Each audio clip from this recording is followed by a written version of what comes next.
कोकणासह आदिवासी क्षेत्रात होळी सणाला फार महत्त्व आहे।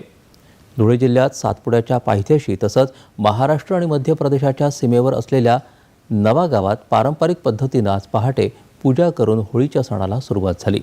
परंपरेनुसार आदिवासी बांधवांनी होळीच्या आदल्या रात्री गेर नृत्य करत ढोल, मांदल, झांज, थाळी, बासरी आणि शिट्टीच्या निनादात रात्रभर जागरण केलं आणि पहाटे 4:30च्या सुमाराला आकाशात ध्रुवतारा दिसल्यानंतर गावातील पंचांनी विधिवत पूजा करून होलिका दहन केलं।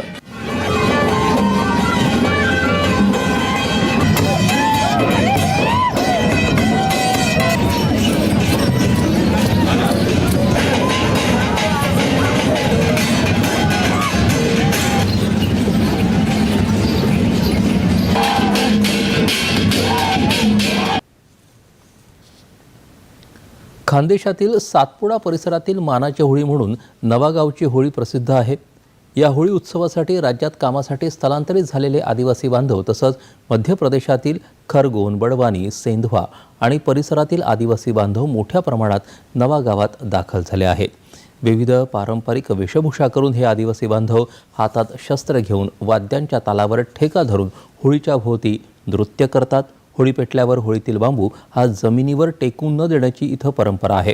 बांबूला वरसेवर झेलून होळीभोवती त्याचा फेर धरला जातो। नंतर बांबूचा शिगा तोडण्याची प्रथाही आहे।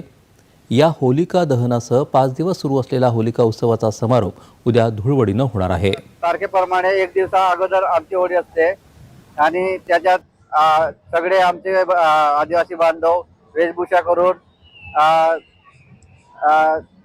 वेगवेगळे प्रकारचे वेशभूषा करतात आणि सगळे बनवून 5 दिवस पूर्ण कार्यक्रम करतात। भावा, बुद्या, गेऱ्या अशा वेगवेगळ्या वेशभूषा करून सगळे करतात।